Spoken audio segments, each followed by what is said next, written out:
Voices rolling like a freight train wheel. Cornbread man, biscuit boy, talking live love and southern joy. Cornbread man, biscuit boy, raise your glass, make some noise.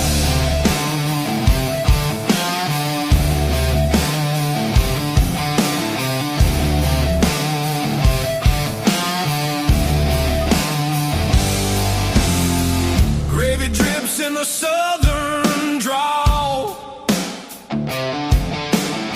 Stories thick like the cypress tall. Radio rebels riding wild and free, shouting truths like a storm at sea. Hey, hey, can you feel that beat? Boots on the floor, fire in the heat.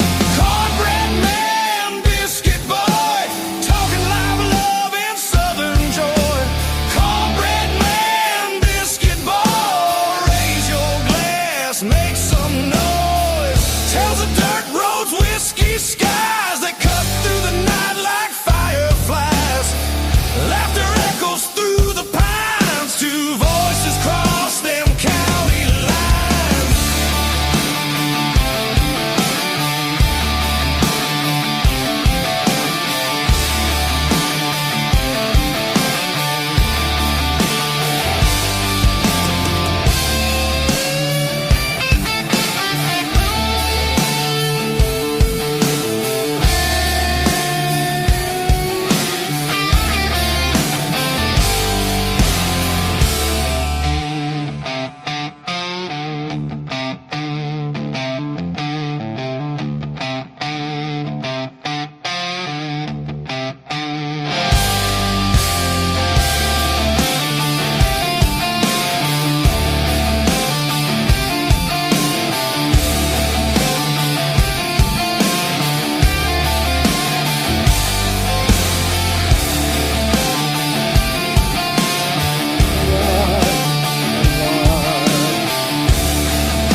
And we are live on a snowy Saturday. Let me kill that music. A snowy Saturday, Paul. Cold and snowy. Cold and snowy in the Northwest Georgia region.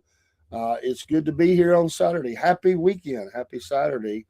And maybe to let us know if you got snow where you're at. If you're in the north, The Great White North. the Great White North, we know you have snow, but in the south, check in with us. Let us know if you got snow, because we definitely got some snow. And it's there's more the further east that you go. And Yeah, you said that you had quite a bit up on the ridge. More than we have here. when I left the house, there was about, I would say, 3 inches, Oh, nice. somewhere around in there, which is not that much, but you know, Yeah, enough to sled. we don't get a lot of snow here, but when we do, it's pretty and it's nice. And we like the snow. We don't like the ice. We don't like ice. No. Said like the president, ice. And I tell you, driving over here this morning, Hello, Michael. the roads were not that bad. I mean, the further, like I said, the further north and east you go, the worse they get. But the highway, I decided to come to the highway and not take back road. The highway is just wet, but the thing is, all of that moisture is going to freeze. Yeah.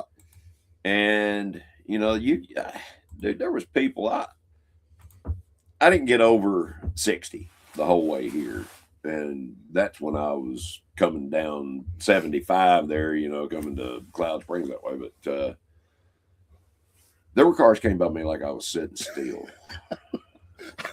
I saw a video of it. I don't know where this was at.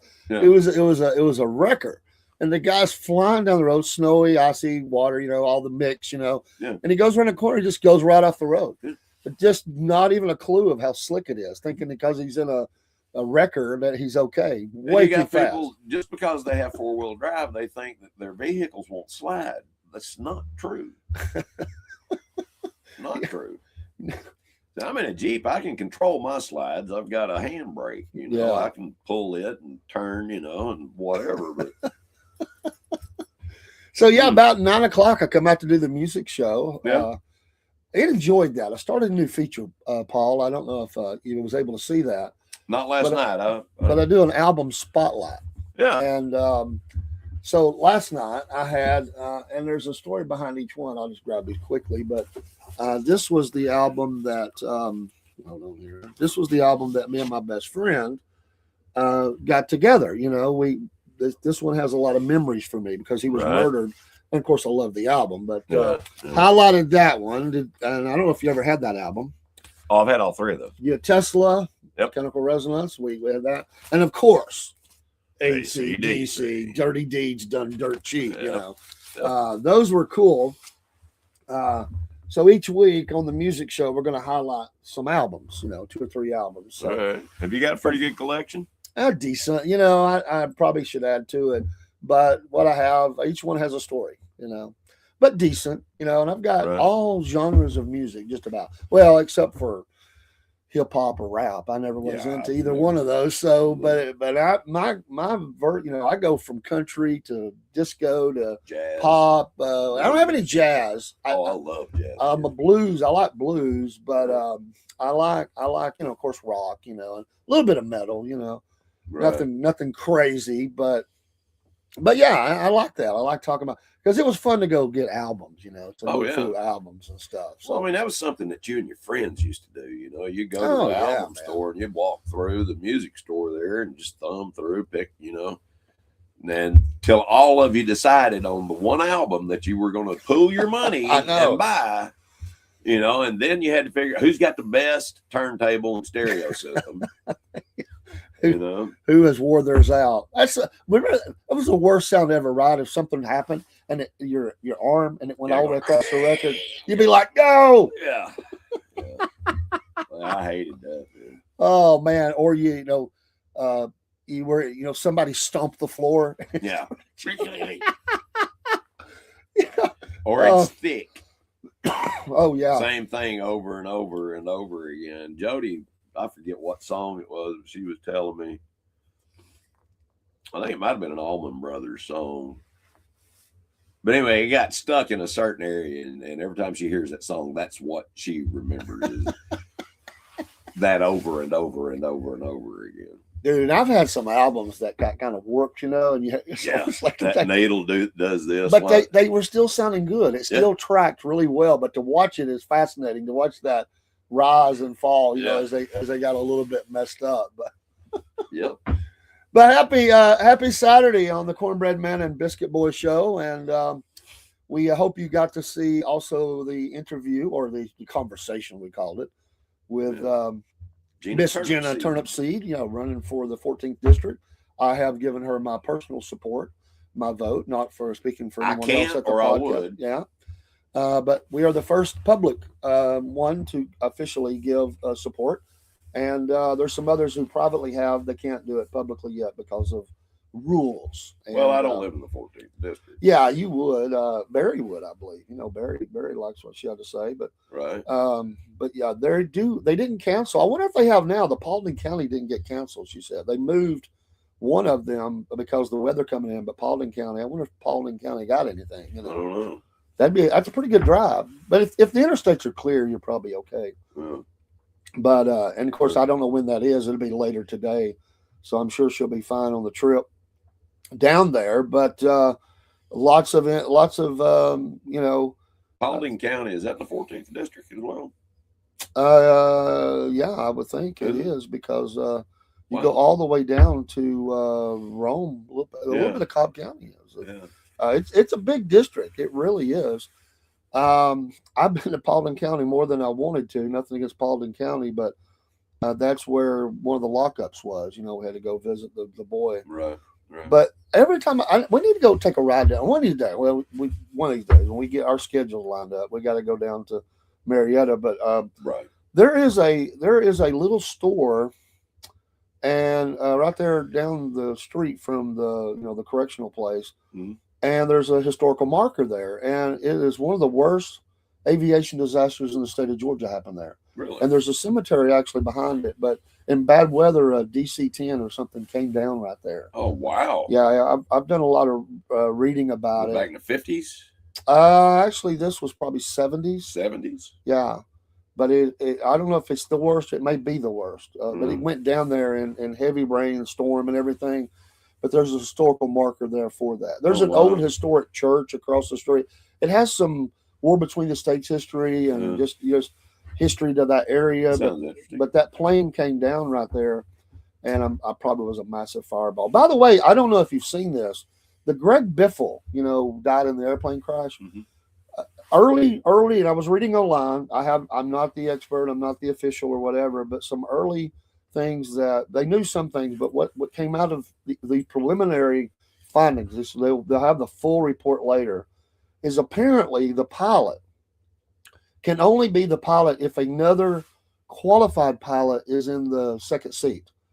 He had his son there who had some flight time but was not qualified. Oh, So wow. that disqualifies him. Yeah. And there was a lot of things that went wrong. They had, you just have to read the thing. I don't want to say the wrong thing, but this is going to be big deal. Yeah, when this you're comes out. supposed to There's have a gonna be some pilot and lawsuits. a co-pilot Yeah. when you're And, carrying passengers. yeah. And Over 10, I believe. I don't think they had a ton of experience in that kind of plane. They had some instrumentation trouble as well that wasn't working correctly. And I don't think he understood the topography of the land there, that the runway is actually higher than some of the surrounding land. Anyway, it was just a cascade of errors, man, that Right. went wrong. And I'll have to talk to my neighbor about that. Joseph, Yeah, he's a aviation mechanic. I would like to know a little more, but and these planes, apparently that type of particular plane has a lot of, you have to do a lot of maintenance on it to keep it in the air. Apparently, it's not. Maybe they're all That's that the way way, all planes but this are. one has a lot more. Maybe it's a little more. You got to do more with it than you would. What maybe kind of a some- plane? Do you remember? what I type don't of remember the plane it was? top. I don't remember the top, but they Was were it a having. prop or a jet prop or Golly, we'll just have to look it up. I don't Okay. remember. Good morning, broski. It's actually snowing in Charlotte. He says, yes, we have at least. What do you say out here? 1 to 2 there's inches. A foot. That's not a foot. No, fishtail, man, fishtail. We got about an inch. About an inch. Inch He and a said he's half. got about 3 up on the ridge where he's at. Yeah. Started at 9 last night. It's a very light snow, but it just keeps falling. And it'll get heavy at times, and then it'll stop, and it'll get heavy, and then it'll just flurry for a while. But Good morning, Jerry Schmidt. Thank you for dropping in as well and giving us a like. We appreciate that. Like, follow, share, all those good things. It does help.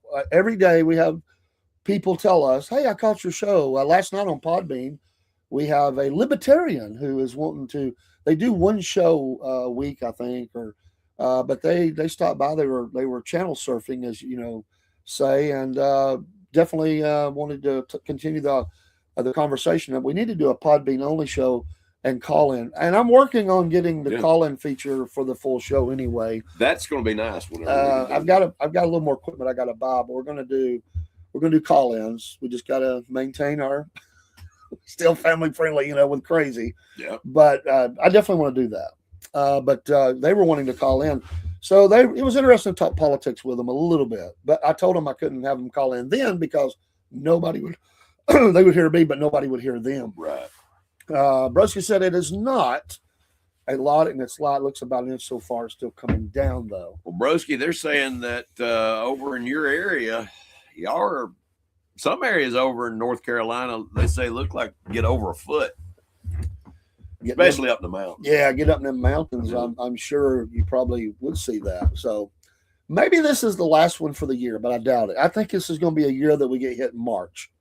It just has possibility. It just has that feel to it, you know. We do have a topic for today for the show. It's we're going to have to monitor ourselves, but we nicknames, and we're going to decide if the nickname fits in one or both areas. Being one would be the Appalachian Trail. Everybody gets a trail name, or prison. And the topic is, what would you not want to be your nickname in either the trail or prison or both? What would you not? So, but keep it clean as you keep it clean. Innuendo is fine, but let's not go graphic. Sweet lips. I don't believe I would want to be called Sweet Lips on the trail or in prison. The trail or in prison. I certainly see the prison part. Sweet Lips. Which I don't ever see anybody calling me that. But well, people name you though. What if you didn't know it? They just say, "Here comes Sweet Lips." Everybody's got to have a name. They give you one. Hot pants. They're supposed to tell you that. I would think on the trail you wouldn't want the name lazy, No. or slow, because sleepy. Sleep. Any of the dwarfs there. Because you're going up the trail. People are like, man, this dude never helps set up the tents. He never helps pack up or hang the food. He's always in the way. He's slow. He's the last one up. By the way, if I was in a group traveling up the trail, I would never be the last one up. I'm such a light sleeper. I don't sleep good on the ground anyway. Right. I'll get my sleep in, but then I'm up early getting coffee. I will never be that person who's trying to sleep till noon while everybody else is trying to roll out. That wouldn't be me. I'm up to break of dawn. We were up at the same time this morning. Yeah. I got I guess 5:30 this morning, 5 o'clock. And it was about 5-ish when I started rolling around. I was kind of in and out. I was scrolling through the Facebook, the social pages and stuff. And then I got up and did a couple things, and I saw your note, are you up? Yeah, man, I'm kind of in and out. Right. But yeah, I wouldn't think that lazy or sleepy would be good on the trail. Snitch. That would not be a good one in prison. That is would it work on the trail? I don't know. Could you make snitch work on the trail? I might even be more in fear of being called that on the trail. There's a lot of places out there you can hide something, you know what I mean? Is that what they say? Snitches get stitches. That's right. Well, I think it's worse than that, but stitches is the least of their trouble. Yeah. Stitches be. Oh. Oh, hey, how you doing there? Italy. Oh, how about that? Appreciate you stopping in on Podbean. I had the page all covered up here. I'm flipping between. I've got a new screen on the way, by the way. Biscuit Boy. I've got I've been at my company for 35 years, and I got my prize packet I can select from. Right. It's a hard choice, but I was thinking just for the studio. But we're going to have a 32-inch screen coming. Oh, wow. That's going to be in the studio. I've just got to, I'll order it next week. But yeah, appreciate you dropping in from Italy. Which part of the boot are you from in Italy? So, yeah. But I think Broski said they actually said the North Carolina coast could be under blizzard conditions today. Yep. And could be the hardest hit region of North Carolina. Coastal flooding, beach erosion. Yeah. Well, you've got the ocean effect. I guess it depends on oysters coming in off, but I don't know how that's going. I know there's a circular motion going on right there over North Carolina, so they're probably getting the best of both worlds, Yeah, well, in some areas I might be getting ice, if it's high enough, I'll be just turning into ice as it's falling. Well, I'm ready. I'm ready for winter to be over, though. I'll be telling you, I'm a spring fall guy, man. Yeah. I like winter. I mean, a couple of good snows, I'm good. I'm done with it, It's like done that. Yeah. It's over. But yeah, one of the things I'm wanting to do is go snowmobiling. I haven't been in a while, and I would love to do that again. Can you rent snowmobiles at a place like that? Do they offer that? You can rent the snowmobile? Or yes. you have to own your own? You can rent those. You can rent them. They have outfitters. Well, at Tahoe, they do. Lake Tahoe's got. Well, what's the closest here? I know at Bluefield, West Virginia, they get a lot of snow. Right. I don't know if they do that there, but what is the closest other place? I mean, do you have to get way away from here? I mean, to get a good snow place, Yes, you need to be further north or out west in the mountains. I You think know? West Virginia gets a pretty good bit up in that mountain. They do, but it's not consistent. Not consistent. You know what I mean? So where are we talking? Where are you going? If, Lake Tahoe. well, that's northwest. I mean, that's like way Yeah, west. that's out west. Well, what would you go north? Like if you're just going north from here, where we're at right now, where would you go to a place that has the snow lodge, or something like that? Is there Probably upstate New York. I know there's places closer, but I know of 2 places in upstate New York. okay? So you've done the snow lodge? Yeah. The snow lodge, the big fire going. Yep. The booze flowing. I'm sure. Oh yeah. That's how you stay warm, really. I mean, the fire helps. Do you ski? Have you skied? Do you? I have ski? never skied. I've snowboarded, but I've never strapped skis on my feet. I know how my knees are, and I'm afraid I'll break. It's all in that lean. Yeah. It's My knees are hips and knees and feet. Yeah. But I don't know. Is it tougher to ski or snowboard? I don't know. I mean, it's all snowboarding's easy. I've never done it. I don't know if it's easy or not. It's easy to fall. Yeah. Oh, have you ever been wakeboarding? No, I've been on the boat when people did it. I've done just tube, man. Crashed out. You just have to have decent balance. Yeah. You know. Well, at my age now, I don't know that I have decent balance. I'm unbalanced. I am too. Mentally. Yeah. Oh, but yeah, I always thought it would be interesting to ski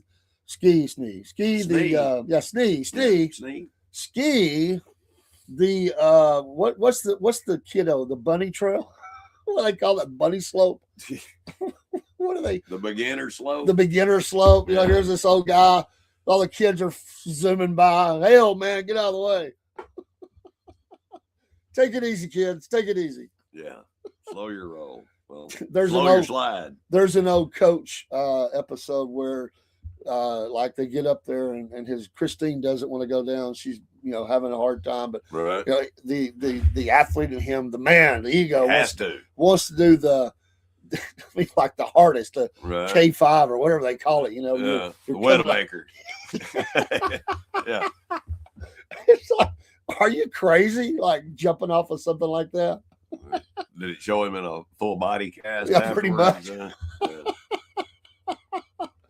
I mean, I just never done it. Which we don't live in a snow area, so I mean. Well, that's why you have to limit yourself on the alcohol in those areas. I would think so. Well, yeah, you'll end up getting hurt because you need a healthy fear. Ain't that how Sonny Bono died? He hit a tree skiing, running wide open. Yeah. And you hit, and they don't know they're injured. Well, I mean, they have a brain bleed and swell, and within an hour they're dead. Yeah. There was another entertainer, actress, same thing happened. I think that was Lake Tahoe. I think that's where they all die at. That's a possibility. I bet that's a beautiful area, though. I've seen. Oh, it is. It's gorgeous.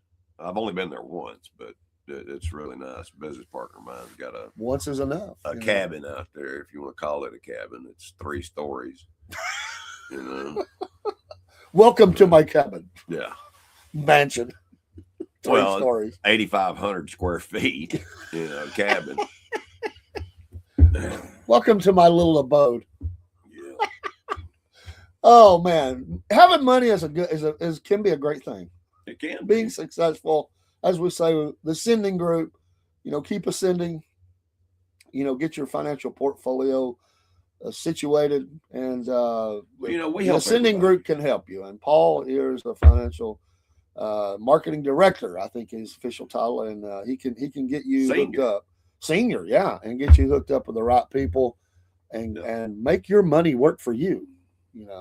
That's exactly right. And people don't realize that there are better options out there.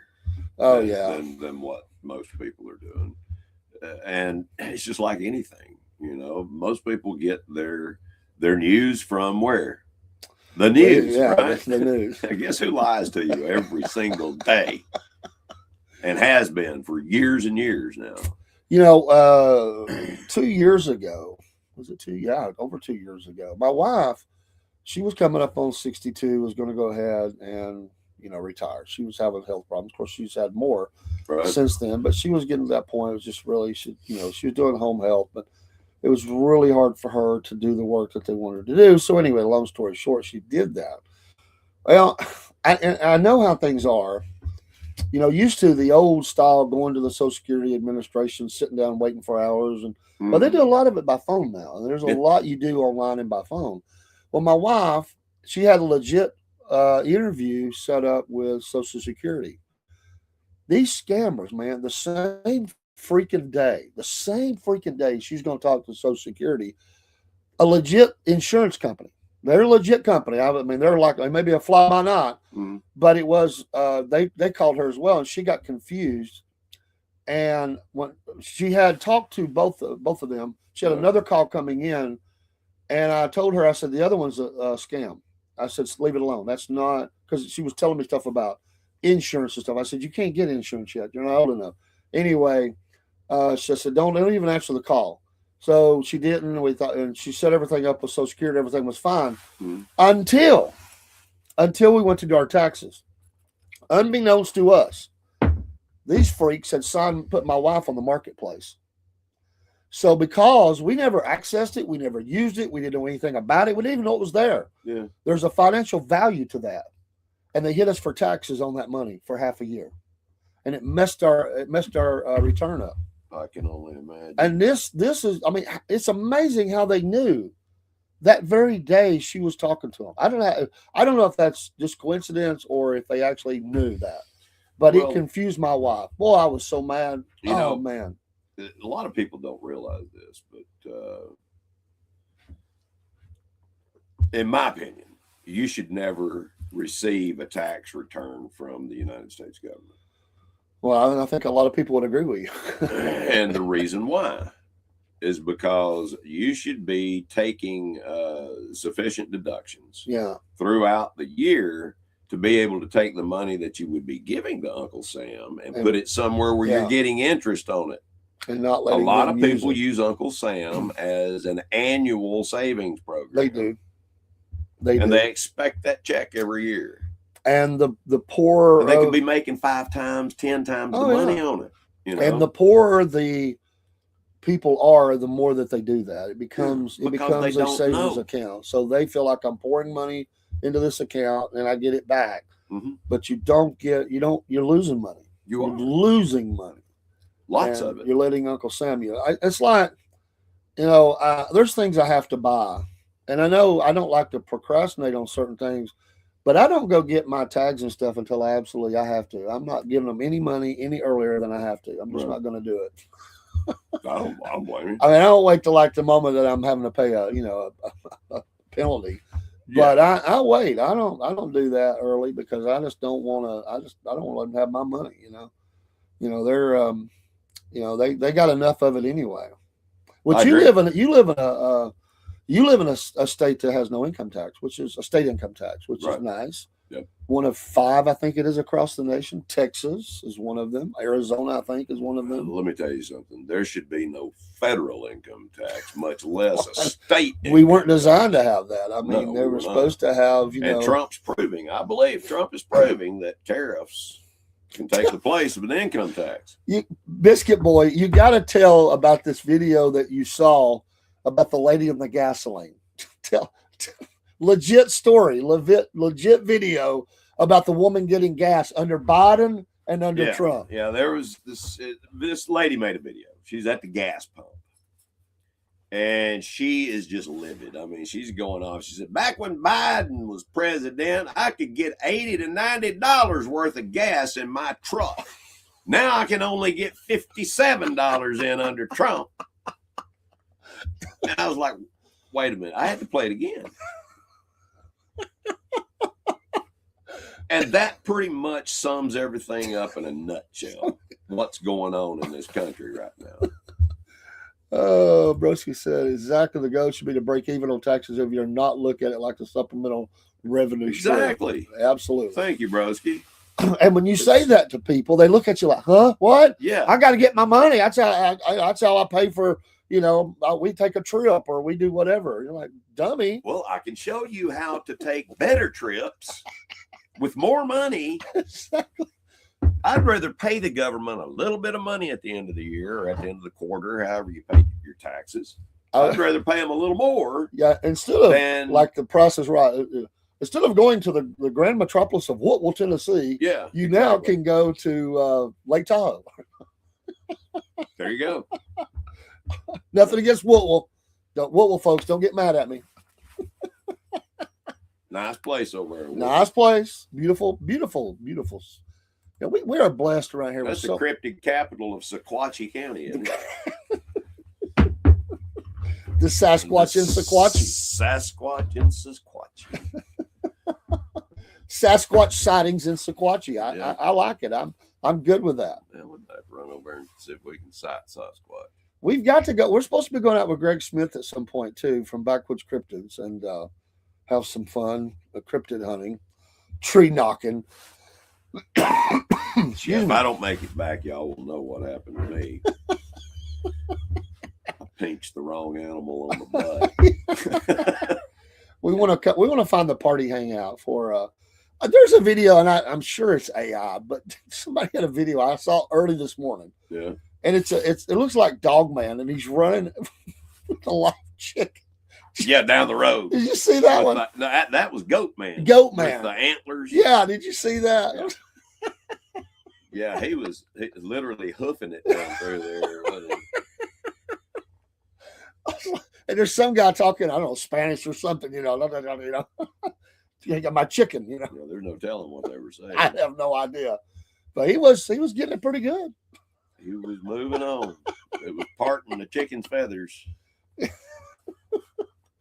Oh, yeah. He said, "Hey, I just want a little chicken. You know, I like my chickens fresh. Want some chicken gumbo or something." Oh, what do cryptids live on? Do they live on? Do they eat animals, or are they meat eaters, or are they chewing on the leaves? Omnivores. Omnivore. Eat everything. Eat everything. So yeah, we're talking about what your nickname would be. You would not want it to be if you were on the Appalachian Trail or in prison. So we've had Sweet Lips, whatever. Sweet Lips, yeah. Lazy, sleepy, hot pants. Yeah. I would not want it to be Sweetness. Sweetness, yeah. Even though you've ever come on, you know who the football player was. Yeah. You remember when it was the Richard Pryor and Gene Wilder movie? You know, they get locked up. Yeah. You said, that's right. We bad. You gotta get mad, or you gonna get. Yeah. That's it. Yeah, you don't want. There's certain things you just don't want. I mean, snitch. That was one of them. We don't want. You would not want to be known as snitch on the trail either. That would be bad. I think it would be worse on the trail. What about Butterfingers? Does that work? I mean, maybe on the trail, Butterfingers, because maybe you. No, I don't think prison. I don't think Butterfingers would work on prison. I don't. It definitely wouldn't work as a bomb technician or something like that.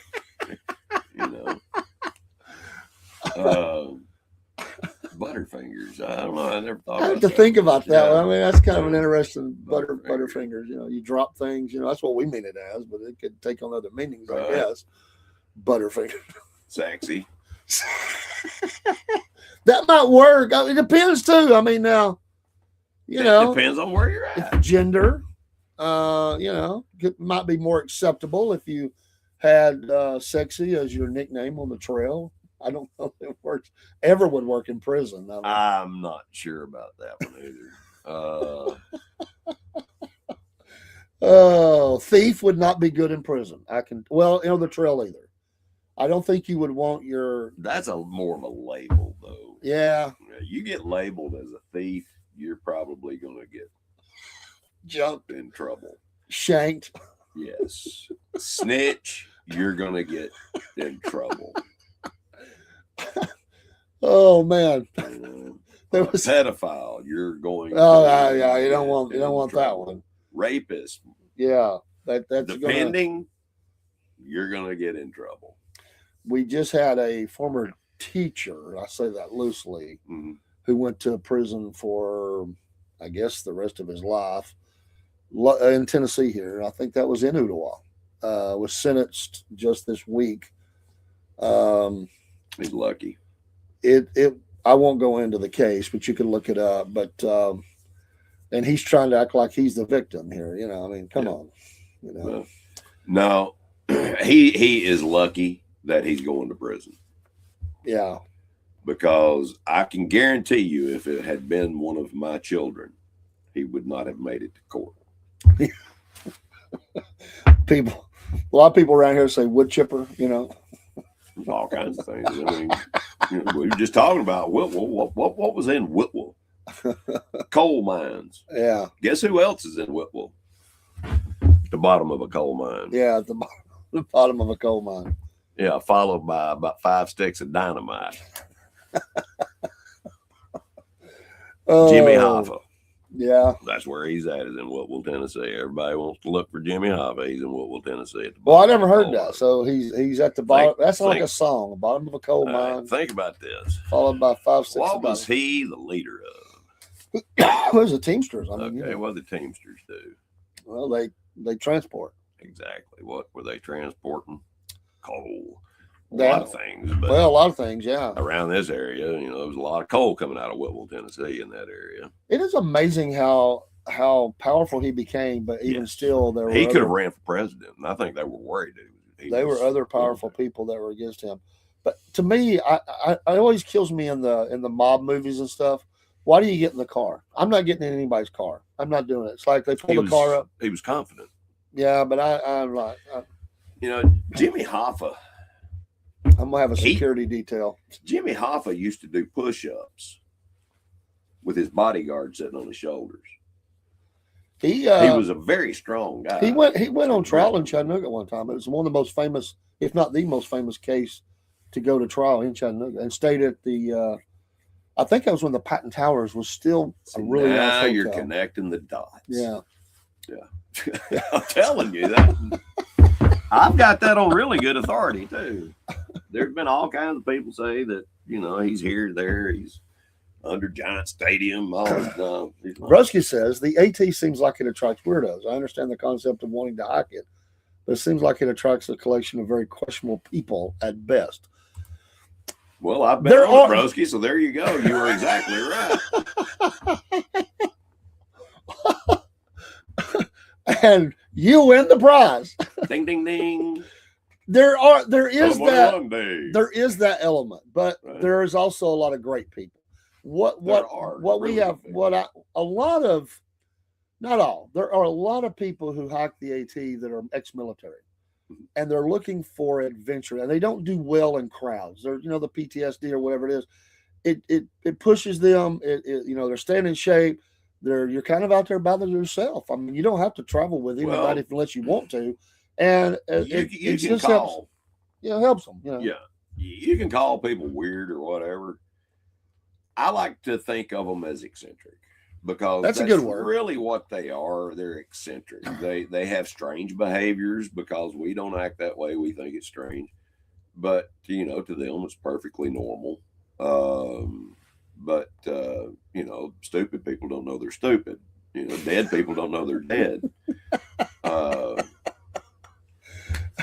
Just saying. The another nickname that would not be good, I think, on the trail, although maybe it applies to everybody, Stinky. Stinky would not be a good one anywhere. Stinky. Stumblefoot. Yeah, that would not be a good one on the trail. I think that there are those people who can sleep silent, but a lot of people snore, and that would be not good in a group. I just don't think. We were doing a the first reenactment I ever did was in Resaca, Georgia, on Friday night, and boy, did we hit a storm on that Saturday, which I'm glad I left. I left on actually Saturday battle. I decided not to stay Saturday night, and everybody left pretty much because they got whacked, but. That Friday night, not everybody hard comes. To keep a CPAP on them tents. There are battery, there are people that do that though. They take packs and they do it, if they're going to be in a group. But that night there was about I'll say 8 to 10 of us that stayed. I think 10 that slept there on Friday night. There's not a Friday battle, but they set up the vendors, the sutlers, Yeah. and you can go around. It's Friday night's great. It's relaxed, Fire pits. and free, yes, all that good it's stuff. it's wonderful. And then you do your your battle, your morning stuff. You've got marching and stuff that you do on Saturday. Saturday's busy, Yeah. and if you stay Saturday night, then you do a Sunday battle. Then you go home that afternoon. I did some Sunday battles, but because of church, I didn't do many. But I did a lot of Saturdays, but I like to stay Friday night and then do the Saturday battle and then go home. Right. But Friday night, and I'm a snorer. I mean, I'm a snorer. I'm a guy who So am I. snores. And anyway, there was because of the rain threat, we had gotten a few drizzles. Mhm. We had just the little canopy up or whatever you say, and a lot of us were under that. And so we're just stacked beside each other, and we're sleeping on their we don't have sleeping bags because they didn't have that. It was Little just mats. you have your little mat you put Blanket or down, a little whatever. blanket. That's it. But anyway, there was a guy that was there. His name's Dave too, and he was snoring. And there's another guy, and if y'all ever listen, it's a funny memory to me. Right. And another guy, Jonathan, he couldn't sleep because this guy was snoring, and he's like Dave is on this end of. There's like two rows of us, Right. but so I'm looking at this in front of me, and Dave is over here on this end, and Jonathan's on the other end. Right. And Jonathan, he gets frustrated. You get mad if you can't sleep, so Oh, he picks up a stick, but he don't want it to anybody to know it's him. I saw it. He tosses the stick, and then he like gets under the cover. Like Yeah. it was like toss, get under the cover. Yeah. Wake him The up. stick hit him right in the face. Oh wow. You get hit with a stick in the middle of the night. You're gonna be ready to fight. when you You're get up. ticked. This guy gets up. He's mad. It brought blood, like it stuck. Wow. His cheek, and he's like, "Who the boy?" Nobody. Wow. And some people were asleep, so they're like, "What the heck is going on?" So the guy, he gets all mad. He goes, "I'll just go sleep in my truck, I guess." And it about got ugly, and there people had to step in because he kind of figured out who did Were it. there people applauding when he left? He didn't leave. They talked him down. The others said, "You should let him go." Yeah. We want to sleep. But if Well, you're I'll a tell you snorer, if you snore, that can be hard. I mean, people gonna get mad at you. Listen, if you're out on the Appalachian Trail or out in the wilderness, snoring is not a bad thing. Well, keep animals, I guess you would They think. think that it is an animal and they will stay away most of the time. Cool. Broski says there's a guy named Michael Yarbrough who claims to have witnessed Hoffa's murder and burial, and it happened in a new tower under construction in Detroit. Interesting.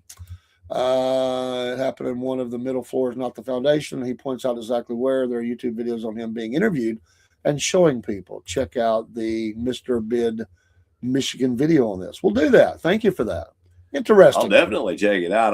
I don't believe the guy's Mr. Bid Right, Michigan video on this. We've heard. I mean, they that's the play. great thing, about these type of things. Everybody has their own opinion. Yeah. Well, And everybody is entitled to their own Sure. opinion. Until bones are found. Yeah.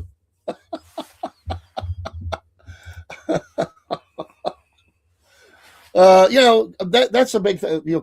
Concrete shoes, as they say, fish food, in the concrete, whatever you want to say. Oh, he said morbid, Michigan. Morbid, Michigan. Video. Morbid, Michigans. Okay. We got you, man. Thank you for that. I would definitely check it out. Absolutely. Yeah. We'll check that out. That's cool. It's like, who's the Amelia Earhart, missing. And there are a lot of interesting stories about her. On the islands, there were tales of a blonde-haired lady. But some think she survived the crash. Some think she didn't. I've heard. Yeah, I've watched a lot of shows on that. I mean, have you heard the story about Michael Rockefeller? I don't think so. He got into he went down to South America or Papua New Guinea or somewhere. Yeah. It might have been Papua New Guinea, but anyway, he fell in love with their art. Okay. Well, he went on a trip there. He went back to the United States, and he wanted to buy some art from one of these tribal chiefs. Well, the chief didn't like him to begin with, you know. But anyway, come to find out, there were all of these reports of, he went missing. He went back over there to get this stuff. He went missing and wasn't seen for years and years and years. But there were these reports of a white man with the natives. They actually got a picture of him on the water in a boat. But what that was, they were actually taking him to his death at that point. They ate him. Oh, wow. Yeah, he was not good. The tribal chiefs told this later on. Man, that's sick. He was boiled and eaten. Oh, man. Yeah. The place he points to, you can see a person is buried there wearing a construction hat because you can see the hat. Michael Franzese, that's a good old Italian name. Says he knows who killed Hoffa and the killer is still alive. Well, he'd be pretty old today. I mean, if he's still alive, he'd be pretty old. Yeah. Be pretty daggum old. Well, the thing is, if they know there's a body somewhere, if the authorities know there's a body, they're going to dig it up and try to get DNA evidence on who it is, try to find out who it is. They're not just going to let it stay there, because it's there. I would think not, but, maybe they would destroy the building. I don't know. What would you do with that? I mean, they can do precision, demolition. Precision demolition. Yeah. One of the most famous missing persons ever in America is, yes, the thief. E.B., what was his name? D.B. Cooper. D.B. Cooper, yeah, jumped out of the plane. Did he live? You think he lived? Yeah. I think he did. He had a plan. He definitely had a plan. That he did. He knew exactly what he was doing. Well, I don't remember how much money he got. Was it? $50,000, something like that. A lot of money back then. I don't remember. But it's not that much today. But the Lindbergh baby was a big one. That was, at the time, huge. Yeah, it's tough to do something because it's in the building. That was my thought as well. So, interesting. I still want to watch the video. I think it's interesting. Yeah, I'd be interested to see what he has to say. You're not going to hear. I probably shouldn't have said that out loud. You're not going to hear that. But I had it on good authority. So, yeah, Paul's going to get a visit. So I might get a phone call if anybody watches this. Excuse me for a minute. I will be right back.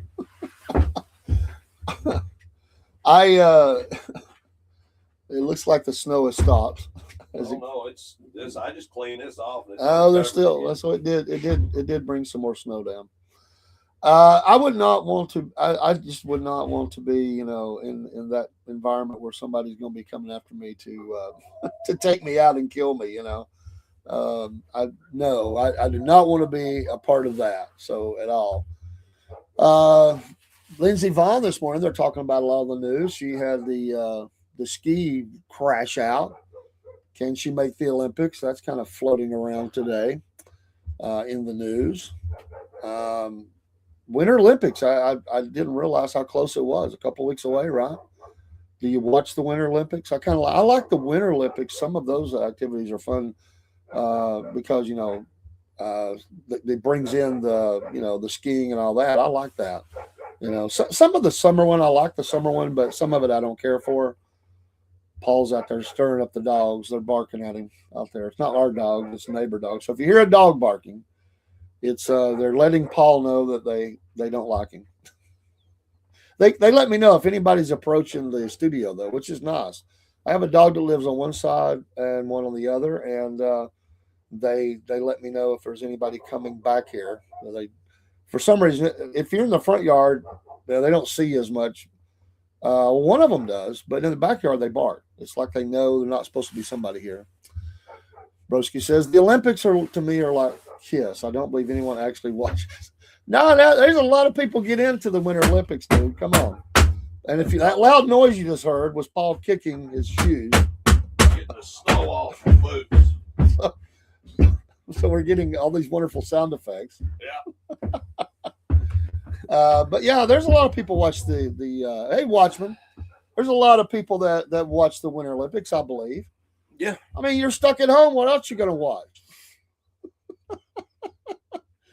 I do think the Olympics are, very much. It's a it's a money drain. I got a good one. All right, he has a good one. All right. So, what sport is not in the Winter Olympics that should be? I'd have to think about that for a minute. I don't know Well, if that's a good one. What sport is not in the Winter Olympics but should be? Yellow calligraphy. Okay.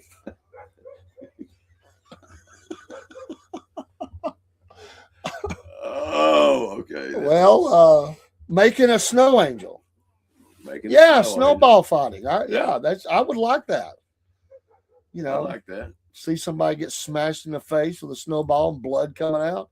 Be like a blood sport kind of thing, Yeah, there would have to be some rules. You couldn't throw ice balls. That would be that's another name you don't want on the trail in prison. Snowball. Oh, yeah. Snowball. I don't think you want to be known as Snowball. Or Snowflake. Snowflake. There comes Snowflake. Yeah, here comes Snowflake. Oh, but there's nothing like a good snowball fight. This was a previous company. This goes back 30 years or more. Right. We used to have tape ball fights at work. There was a wild time, but people would take duct tape and electrical tape, and it felt like a softball, dude. there were people got plunked pretty hard, and I was thinking we're going to get in a whole lot of trouble here. I mean, somebody get stitches or something. We used to have paperclip fights. Paperclip fights. What the heck you fight? How can you fight with a paperclip? Well, you unfold it and then fold it back over and take a rubber band. Oh, I got you now. I was thinking, we did that too. So everything's good until somebody gets mad. Yeah, they get hit in the face or something. Nose or chin or cheek or something or ear. You got to have a sense of humor. They get mad and they go crying about it, and everybody gets in trouble. Yeah, that's horseplay. That's what they call it. No horseplay. You shouldn't do it. But back in the day in manufacturing, there was a lot of horseplay went on. Nowadays, not so much. But yeah, there used to be a lot when I worked there. I know for a fact that at one time in manufacturing, everybody who drove a lift, got initiated with wire connected to the seat. Everybody at one time. From it. That's an old shop thing, but it absolutely happened. You got initiated with that. One of my favorite things was taking the wax out of the governor. The wax out of a governor. Yeah, it makes those Toyota Heisters that we had. Heister's a name brand, but forklift. Yeah. Those things you could have them things running 45 miles an hour through the plant. I literally could put the forks down and put it in reverse and ride a wheelie on it backwards. I got in trouble for that. In the extrusion area where they have to put the ends up and everything, It was the powder, y'all. Yeah. It blows out it just pops holes all in it. It covers the people. Like they go to pull the waste cage. Too, yeah. It does that too, yeah. But they pull the waste cage and you throw some up in the blower. Yeah. And it just poof. That's hilarious. They'll say, go pull the cage. Yeah. And that's what they do. New guy. That's all they can do. They're new. They go pull the cage, powder. Woof. Yeah. You gotta time it. Yeah, you gotta time it. Yeah, grease. You got grease on everything. Oh my gosh, man. Those floor lifts that we used to have. I used to get going on, you could hold on to it. I used to get going on one of those things and then slide around the turns. Almost hit somebody one day that was a little higher up than me. And I guess that didn't. I was told not to do that anymore in a very, very stern way. So I didn't do it for the rest of the day.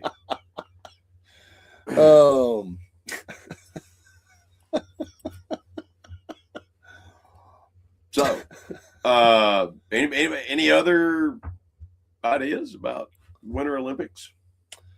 Well, I mean, there's a lot of things you could do. I mean, it would be. I tend to would want to go with something crazy, you know. Like snapping snow owls. I don't know, but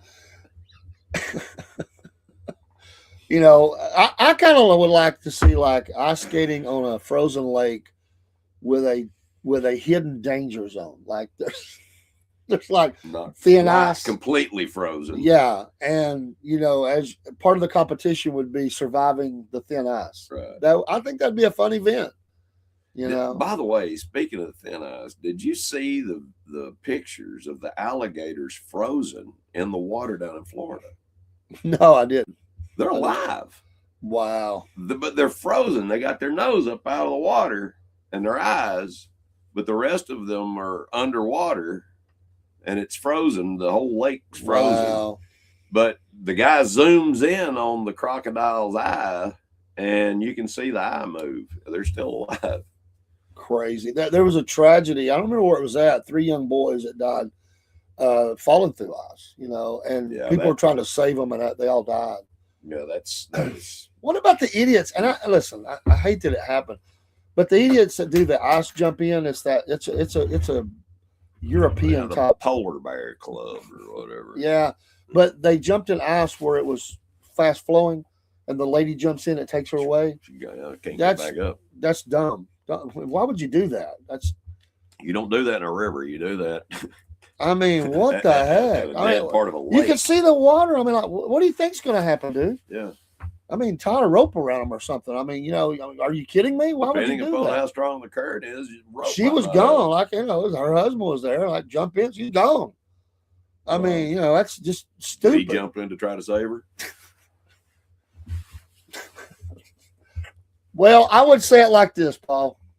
I would have started running in the direction that she went And yeah, and got down there and started trying to break something. the ice I think you don't know what you're going to do until it happens. until it happens. Yeah. But are you going to die certain death?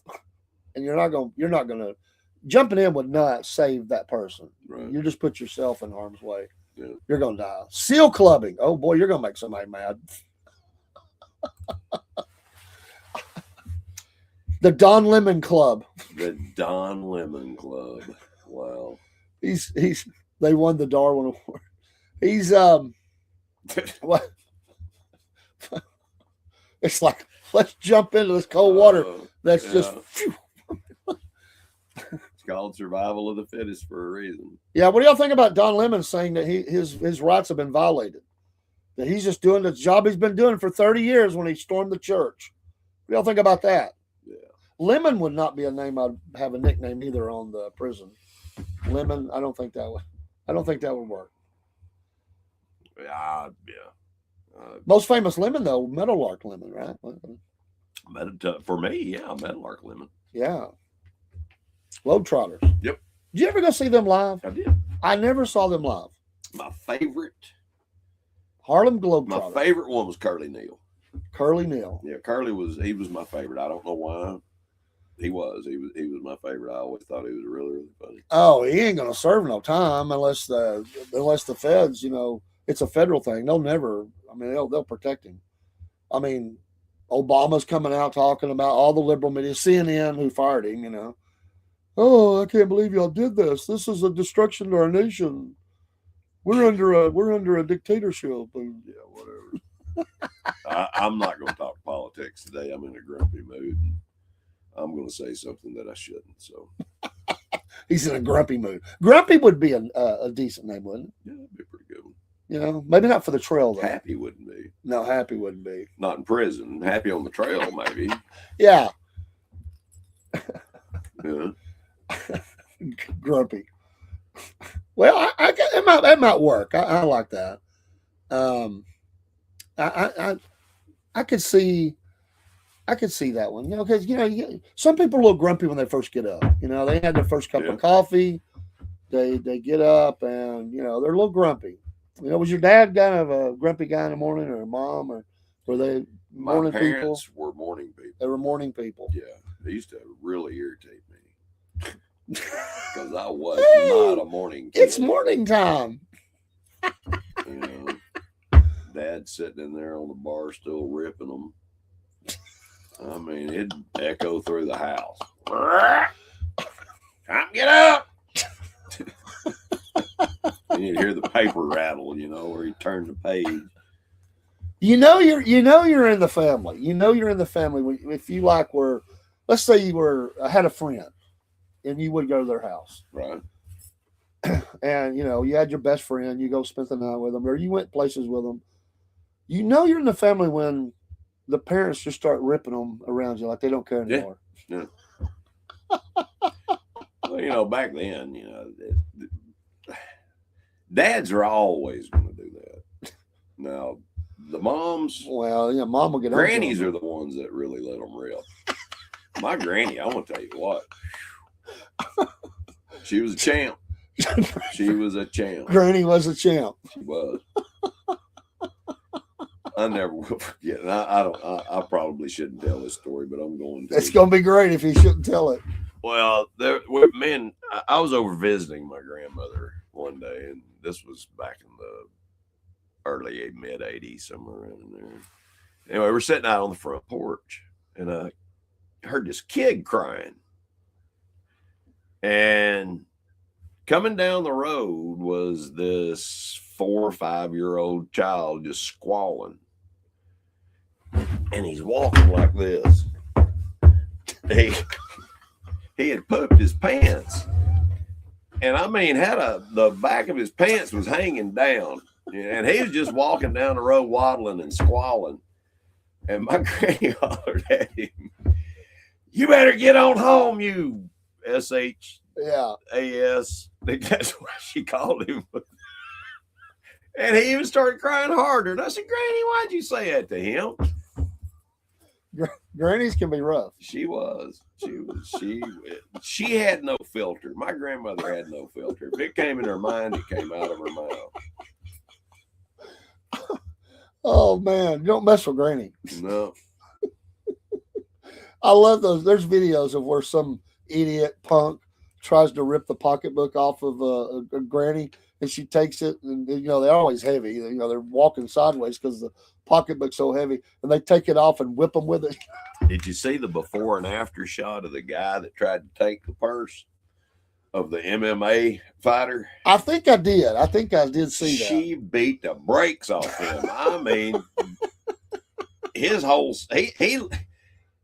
he looked like he was the Elephant Man or something. His whole face was deformed. I love it. She beat him down.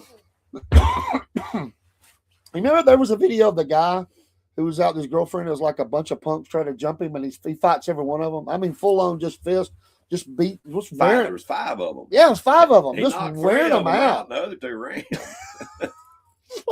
Yeah, pick on, get you some more of that. Yeah. Get you some more of that. I mean, I'm all in for that. That's the kind of videos I want to see.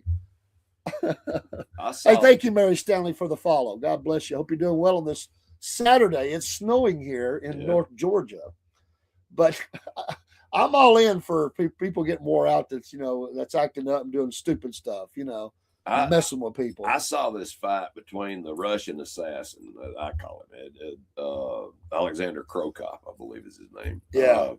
He was fighting this giant out of Japan, I believe. It was Japan or South Korea. Anyway, when I say giant, I mean the guy was like 7'4", 400 pounds in an MMA fight. Okay. Now, Krokop is not a small guy. He's, 215 pounds or so. But, I mean, that's like fighting 2 guys. But the guy had never lost a fight. Nobody had ever been able to beat him because, I mean, just one awkward punch and you're dead or whatever. Exactly. But Krokop, his finishing move was a head kick. He kicked you in the side of the head. He could not reach his head.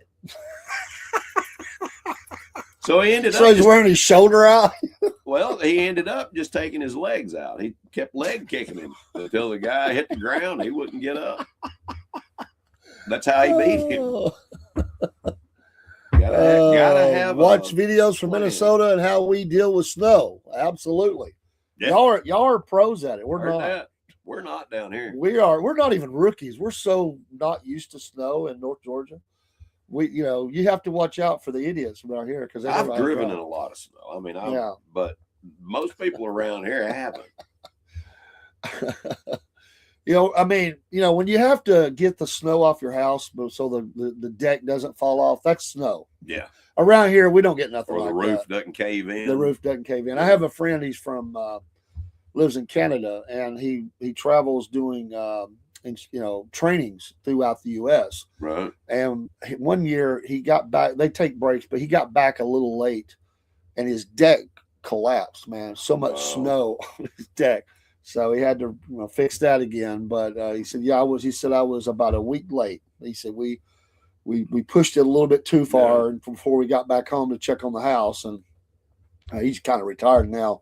Still kind of looking over the company, I think, but he sends everybody else out. But this guy was amazing. What he did was fall protection, and this guy worked for one of the fall protection companies. I can't remember which one. If he said it, I would know.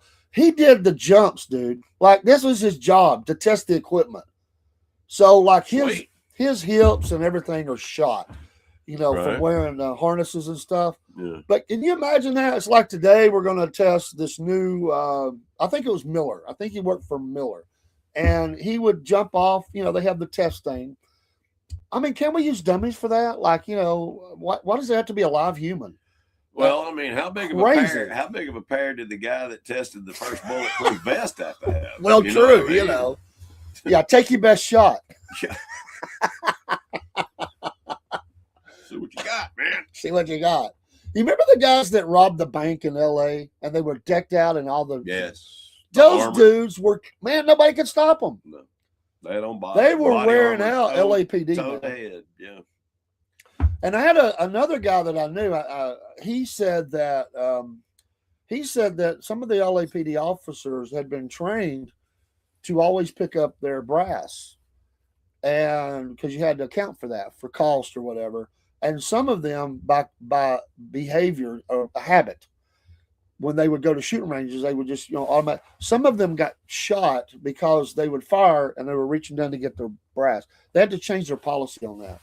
It was to take it out of the training. The only time I am going to there is no way I'm going to if I'm a sniper, and I'm not going to police my brass with just a regular. Yeah, real life crash test dummies. Yeah. Yeah. It's called police your brass. Okay. Yeah. But I heard that. I don't know if it's true that some of them got shot because they were reaching for it in the middle of the firefight. I mean, this firefight went on for a while. They were walking up and down the road. If you remember that, dude. I mean, from head to toe, they had done their planning. They eventually got them. They had fully automatic weapons with armor piercing rounds. You got guys out there with 38s or something. Loaded, exactly. And they just got no match for them, man. No. They came loaded for bear on them and swap. I mean, they were evenly matched with SWAT. Yeah, broski, the man who tested the first parachute. Yeah. You're going to jump out, and after you go down 500 feet, pull the string or something. Pull the cord. Yeah, pull the cord. Pull the cord. I want the backup chute. I want two. I don't know if I would trust the one. Have you ever done that? Have you ever parachuted? Oh man. I know you done the hang gliding. Where did you jump out at? What part? It was a place down in Florida. Down in Florida? How high up? If you remember. We were at least 8,000 feet. If not higher. This is the first time. You never done it before. Tandem. I've never. Oh, it's tandem. Yeah, I've never jumped out on my own before. So when you're tandem, you're in front of the guy, right? Well, you're He's facing on your back. Yeah, you're facing the open spaces. You're strapped, yes. So what was your thought as you're standing there as it's almost time to go? What was no. That was exactly what was going through my mind. So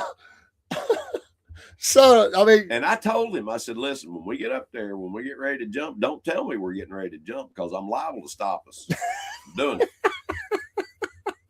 Because I'm not scared of heights really, but jumping out of an airplane, dude, that takes some commitment. You know what I mean? And You dang right it takes commitment. yeah, and so just push me, just whatever. So right after he pushes out, what were you thinking when that first few feet or whatever? Like, This is beautiful. this is beautiful. Yeah, and it is. It's gorgeous. Just no push, fear not after scared of that. heights, scared of the ground. Yeah, you got to watch that ground. Well, it's the sudden the stop. sudden stop. Yeah. It is beautiful, I imagine. So, I mean, does the guy talk to you on the way down, or you just what does he tell you, like what we're fixing to do, or because he's got a guy. Ask how you're doing. I mean, are you okay? Hey, you okay, man? Yeah, he doesn't want any water coming up. I'm smelling a little something here. Yeah, You know, you got something percolating down there, buddy. Hello, 4Q. But I was just thinking, as you jump out, and My wife's done that as well. there's a guy I work She's with. actually got pictures of her. He's military. He was Ranger, and so, Right. but he's 6'4" or something like that. So they would have all these people jumping out, and you'd have these little 5 nothing soldiers, whatever, Right. and they would jump out. So here he comes. he drops faster.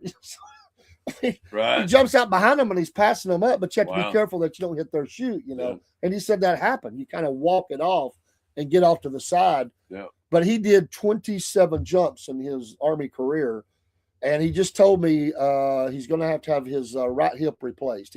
Well, I don't doubt. We're about the same age, and he said it's done. Yeah. And that's from all the landings that he did. You land hard sometimes. Yeah, making sure you didn't pass out and still breathing. Yeah, well, that's important. Yeah. Hey, you okay? Exactly. So, But the great thing is with those, you get when you're coming down, you're not just coming straight down. yeah. He came down, he brought us at an angle, and then he hit the brakes, and that thing comes up, and you just float up, and then you're standing there.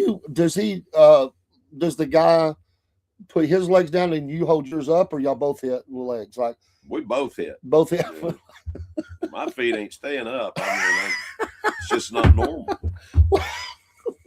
I was just wondering if it was like, let me hit and walk it. And, I was just wondering how that kind of worked. Well, there wasn't really a lot of walking the way he did it. We came down, and I mean, Just feet stuck? and he hit the brakes on. He dropped the ailerons or whatever they're called. Dropped those down, and it just stopped us. And then he let go, and it dropped us. We just dropped that far down to the ground. Read Mary's comment there at the very I end. can't see Oh, you it. can't see it. Uh, I did 6 in my military career, and landing is hard, and you land in a sitting position and running. Yeah. I asked him, he said he did jumps out of plane and helicopter right. as part of that range. I think it was a Ranger, but I've never done it. I am scared of heights. Now, if I was in a plane and they said the plane's going down, you're going to die, you got to jump, I'd do it. But man, I'd probably have to say push me or something. I'd do it. Yeah. No, I actually would do it. If I knew that was the only way, I'm jumping. Yeah. But to just go up and jump, I'm not going to do it. I'm just not into that. What about these guys that have jumped out without a parachute? What? To catch somebody that had one. Well, because It's only in the movies. That Well, I've yeah, seen it's it. only in the Do movies. you think that could happen in real life, though? I don't know about that, but there have been people that have went out and they've had to intercept. Somebody who passed out. Yeah.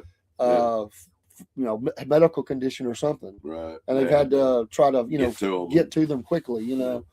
Is there? And I'm asking dumb questions. It's okay. It's all right. If you went out, is there some kind of automated thing that could let that parachute out, or you have to pull the cord? You have to pull. You have to pull it. There's nothing that can do that. She said yes. Well, I haven't seen it. Okay, I'll put it that way. Well, I thought I saw that one time. It's like in fall protection. There's some systems now. If you go The out, way things it are will today, slowly let you down to the ground up to so many feet. Right. So I was just wondering if if you'd ever seen something like that. I haven't. No. Okay, cool. But that would not be a bad idea. Would not be a bad idea. I've known of people that hit the plane coming out on a military jump. Didn't go well. That's why they wear helmets. Your second chute is an automatic. What makes it? Is it altitude? a timer? What makes it automatic? Like if you know, Mary, what makes that chute decide to go? I mean, it's got to have something like that. You would think. I mean, but that's good to I'm know. wondering if there's some kind of a mercury switch or something like that. Something that barometric pressure, altimeter, or something. Yeah, something like that. We'll wait for the answer, but sensor or something. I would think that's probably it's got to be something like that. Yeah. It detects, and then it just goes. The first one hasn't went. And it kind of triggers it or something. Right. That would be good to know. It's a dangerous thing to jump out of planes, but people love it. Yeah. It's for sport, and it's good for for military to get in behind enemy lines and all that stuff. Yeah. Thank you for Q for the lot. Appreciate that very much. But it's dangerous to jump out of a car. Well, I've never jumped out of a car either. I have. Just for what reason on God's green earth did you jump out of a car? Before it hit a tree. Oh. I was on the passenger side. So you see the tree approaching at fast speed. At a rapid speed. At a rapid speed, and you say, I'm out. Oh my God. Well, did you hit any? I know you hit ground, but did you hit limbs or any other trees rocks or anything like that? Well, I got some rocks. What? When you go out, you roll. So the driver rode it out and hit the tree? No, he jumped. He jumped. We were going off the road. I mean, there was no missing the tree. There's no missing the tree. No missing the tree. Watchman says, my dad got dragged by a parachute when he was in Korean War. He said he got raspberried on one side. Oh, I bet. Man. I can only imagine. That wind blowing. You got to get that thing down fast. I know that. Because you're. Hey, like I said, I knew a guy. And also, I won't use a name because it's in this area. He used to do the base jumping, but he died down in a country. They were jumping off a mountain. He was the next in line to jump, and the wind hit and got a hold of his and threw him off the side of the mountain. Wow. And he died. I mean, he had 2 kids. He's a local guy right here. Had a business. Yeah. Very sad story. When you are attached to the plane before you jump, okay, that triggers you about. Trigger for you and oh crap moment and your chute doesn't open. Okay, yeah, that's true. They do have that thing that Yeah, you're attached to a line. Yeah, military anyway. Yeah, military. I remember my boss. He's a friend now, but I worked for him, and he told me the first time that he jumped. Well, he said every time that he jumped, he's like, my God. But he said there's 2 things about it. In the military, one is it's your duty to do that. I mean, you're a paratrooper. You're going to do that. And 2 is you don't want to ride the plane back, and it's not going to be good for you, because your job is to jump, and so this is going through your mind because your mind is saying, don't do this, don't do this. Courage comes in. But you just get there. You don't have long to think about it anyway because they're going go go go. So, you just do it, but you're thinking the whole time, like, this is crazy. What am I doing? And he said, I felt that every single time. Like, never got past that. If you don't feel some. Good morning, Kim, at Kim's Coffee Talk on Rumble. God bless you. Have you ever jumped out of a plane, Kim? I'm curious. Yeah, that's wow. The old crap moment. I mean, when you're up there, Yeah. And you're getting ready to do that. I think I'm kind of like you. If I wouldn't want to know, like if I was tandem, I would not want to know that we're fixing to jump. You just do it. Like if all of a sudden they just go. Well, in the military, it's different. Well, sure. I could have said no, I'm not going. And they would have flown me back down. Yeah. But in the military, it's different. You're going to have some fear. And I mean, if you don't have fear jumping out of an airplane, there's something wrong with you. Kim has said she has done it 6 times. Sweet. Wow. I'm impressed. I've never done it. I've always been a chicken on that. To me, if you could run and just dive out of an airplane, that would be an amazing adrenaline rush. I would love to do that, but at my age, I'm not doing it. Maybe going back to Winter Olympics, you could have the snowboard attached and kind of ride that in the wind and then hit the The snow. paraboard. Yeah, would that not be cool? Yeah. Could you come in and do that? Would that? I don't know if there's anything like that. Once I did it, nothing has scared me since. Well, I got you, Kim. Jump. Yep. There's one thing about it. I mean, if you did hit the ground, you're not going to suffer. I mean, Not long. it's over. But there have been stories of people whose chute didn't open, and they were injured, but they hit things and it broke their fall just enough Right. that they survived with a lot of injuries. Yeah. Maybe it was snow, maybe it was limbs they hit. Now that's where you got to be careful. You don't want to get offline and get in the trees. I mean, Right. that's dangerous. Yeah. That could kill you, you know. But speaking of hitting, you know what the last thing that goes through a bug's mind when he hits the windshield is? I don't know. His butthole.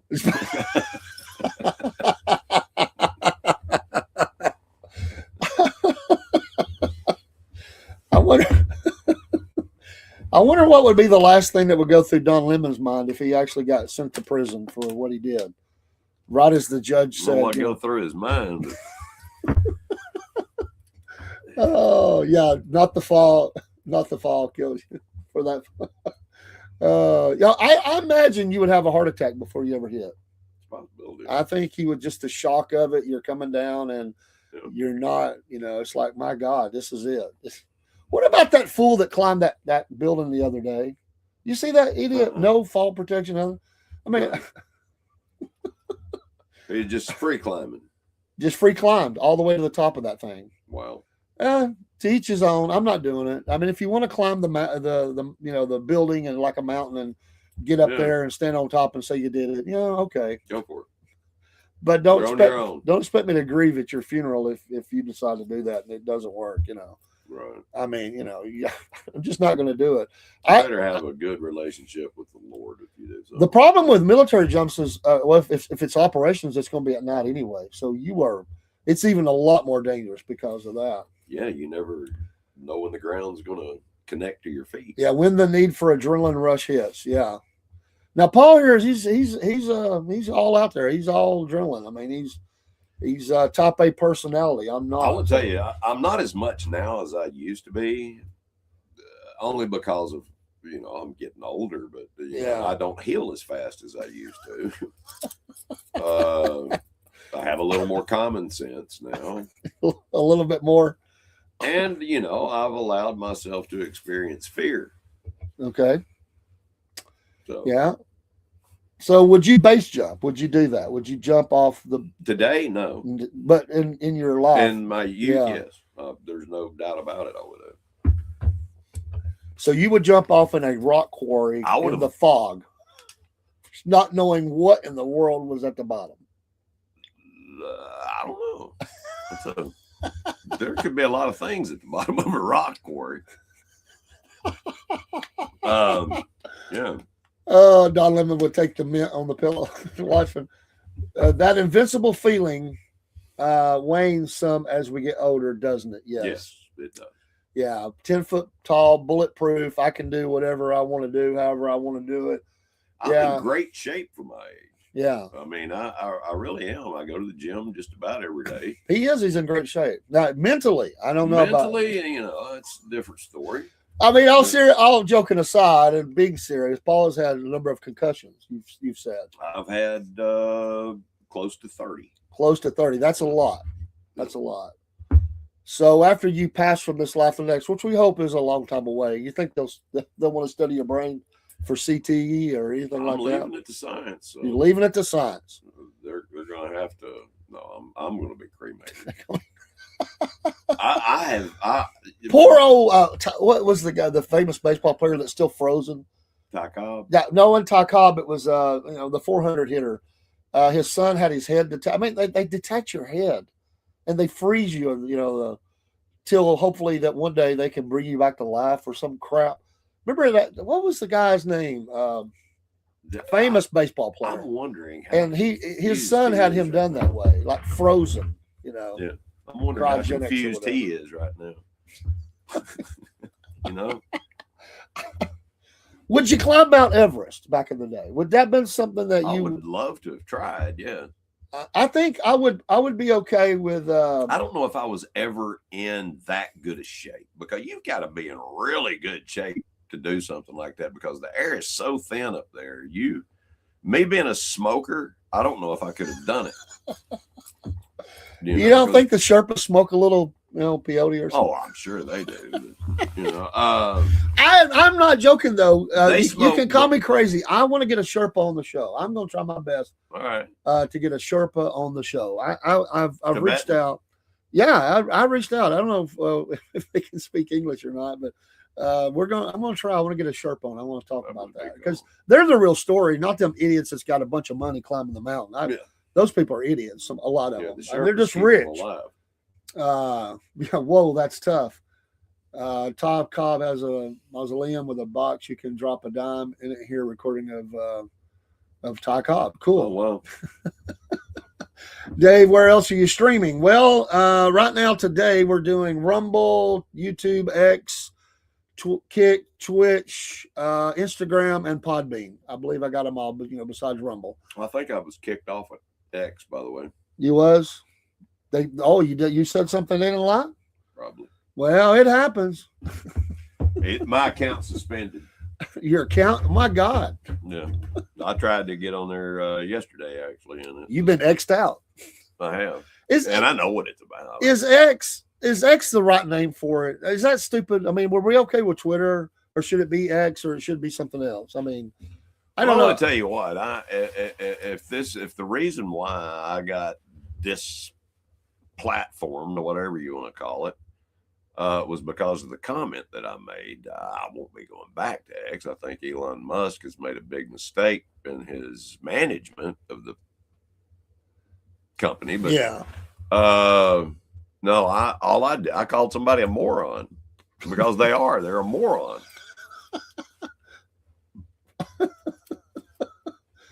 Ty is probably frozen this morning, to be honest. Watchman. What's left of him, man? What's left. We live in that world where, they want to control your speech, and Yeah. so we've only one we've ever had problems with, real problems, was YouTube. And it's been a long time, actually. And it was really so lame. I mean, what we were talking about, nothing controversial, not really. Right. We only mentioned one word, and one word, you are out of here That's it. for a week. No loading of videos, no nothing. I mean, no going live. That gets you Good ticked. Watchman said Elon's mom followed me on X till I got banned. I can't imagine you getting banned, Watchman. Oh my gosh. Yeah. I just, Gab, I don't know if you've ever been on Gab, and they suffer the same things that Rumble does and others, is they try to destroy them. Gab has had three different, this is foreign, on the foreign field, three different attempts to stop them from being able to get funds, as people want to buy, pay their monthly support. Right. They quit. They wouldn't let them do it. Like they've had to be creative in how they do that, because they try to control you actually earning money so they can just shut you down. Wow. And certainly Rumble has went through that as well. They don't get any major advertisers. It's through the premium, and the accounts and stuff that we have that, keeps them afloat. Some advertising, sure, but thank God for Rumble. I mean, Well, there's always going to be somebody. There's always going to be somebody trying to bring you down, because it's the old grabbing the bucket. Twitter destroy Gab with the new interface. I do hate the new interface. I don't like it. Maybe they'll fix it. It doesn't look anywhere as good. I'm still we're on Gab. We don't go live or anything. We just put stuff. But Kim, the conversation, our topic for today, we still got a little bit of time left, was nicknames you would not want to have on the Appalachian Trail or in prison. And we've had a number submitted this morning. Yeah, what are your thoughts, Kim? Poopy Pants might not be a good one either. I mean, That people leave you alone. Crusty. Poopy Pants. Oh, you want a tough name in prison. You want a tough nickname, Like Spike or something, Switchblade. Yeah. You don't want to be known as Poopy Pants. Oh, which is what happens when you jump out of a plane. You go Poopy Pants. Yeah. La-ti-da is a name you don't want in prison. La-ti-da. Ta-da. Okay. I just I've never been a adrenaline junkie or anything like that. Mm-hmm. Did you do motocross? Have you jumped? I know you had been on motorcycles. So you've done the jumps on. Dude, I almost killed myself on a KZ 750. Kills to say again. We were talking about nicknames you would not want to have on Appalachian Trail or in prison. Right. So you said you almost killed yourself? Yeah, on a Kawasaki 750. Kawasaki 750. Two-stroke. Not a Two-stroke. four-stroke. This was a two-stroke. There wasn't very many of them made, but yeah, you know where Hamill Road is over. Oh Dixon? yeah. You know. Yeah, very busy area. You know where the railroad tracks are going towards the ridge if you're going down Hamill Yeah, Road. I've been there. Past the hospital there. Yeah. I was the first trauma patient. Sweet cheeks. Yeah, sweet cheeks. I was the first trauma patient at North Park. The first trauma patient. Oh my God. I hit those railroad tracks running 130. Oh my God. And you know how they go up, and it's not nearly as pronounced today. It's been worn down, but Yeah. it used to be pretty sharp. And I got some air off of that thing. And I landed down close to Crescent Club Drive, which is a pretty good ways down. But it had been raining, and it used to puddle water down there before they built the drainage ditches. Yeah. I hit that water, and that was all she wrote. I went end over end. Hey, Kim, before he finishes that, I just want to say real quick, I don't know if you ever bring on any candidates on your show, but for the 14th district, which I know is not your district, but if you do, give Miss Jenna Turnipseed a call. She'd be glad to come on the show. And she's amazing, ex-military, business teacher, works for the JRTC, and just a great person. But she would absolutely be overjoyed to come Runs in. a farm. She needs all the support she can get. They're trying to squeeze her out, I think. She has my support. But if you do that, grew up on motorcycles too. Biscuit boy has lived good. Yeah. So you became the first. How long were you in trauma care at the hospital? I was in a coma for 2 days. 2 days. And it was induced because I had brain swelling. Oh yeah. But yeah, my Dane Bramage was controlled, and I had my kidney was hanging out. Oh my God. Far, but yeah, I survived it. It took me a couple of weeks to get over it, but right back at it again. So were you? Okay, Kim. Yeah, just saying, she's a great interview. If you looking for somebody who's going to hit issues and on the federal, all the way up the federal, because that's this is replaced Marjorie Taylor Greene. So yeah, Jenna's a good. Jenna's good good. people. She's good folk. She's She good is. folk. So what was who was there when you woke up? Like, who was looking down, besides doctors and nurses, and said, what the heck? A friend of mine named Brian Cooley. Okay. Brian's deceased now, but he's the one that got me to the hospital. So he what did he say to you? Like, I dang, don't dude, remember. I just remember seeing him. good jump. Oh, it was a great jump. I mean, I landed it perfect, and then I hit the water. Then that's when it just Man, went out of control. 130 miles an hour. Wow. Yep. I had a cook who's comes in the chat a lot. Mm. He fell asleep Oh wow. driving his car. He fell asleep. He'd just been up a lot. Yeah. I think he worked third shift, Right. and he centered a telephone pole. He didn't go into trauma, but he was hurting pretty good. Oh, I can only imagine. Man. He's a big old boy, Yeah. 6'4", 6'5", 350 back in the day. I mean, Right. athletic kind of 350, like a lineman. Right. Could run fast. Trust me, I played a lot of football with him. Right. But yeah, he centered a tree. Bam. He didn't even wake up, dude. He was still out. That's how asleep he was. They had to wake him up when they got there, the police and the ambulance and all that. He's like, what happened? Oh, He didn't realize. wow. He had a car that nobody could drive. He was a big guy. Mhm. And his seat, he had wore it out over time. So it had an indentation the size of his butt. Well, him being a big boy, you'd be. So if you drive tried it. to sit in his car to drive it, you were, the steering. You're looking through the steering wheel, not over it. Yeah. And plus, things are sticking up, springs, and I don't think it bothered him. Big butt. Wow. I love you, Cook. Oh my gosh, man. But I had a friend. He was an adrenaline junkie. I mean, that's the friend that was murdered. He lived a full life, trust me, in 21 years. And I remember just to see what it felt like. Now, I'm not that guy. Right. He climbed up. It was in on my yard. He climbed up our tree. He got out on a limb. He took a little knife, a little jackknife, and he I said, "Don't do it, dude." And he cuts into one of the power lines that goes to the other neighbor's house. He just wanted to see what it felt like to do that. Now he did that. I saw that with my own eyes. And when he hit him hard. Oh, it hit him way hard. Like he was doing it real slow, like a little bit, and then he about fell out of the tree. The knife fell, and he was lucky that it let him go. He was able. Electricity don't want to let. He you was go. able to grab hold of a limb, and he said, "My God, that hurt." Mm. He done stuff like that. I was like, "What the heck? Why would you do that?" He said, "I want to see what it felt like."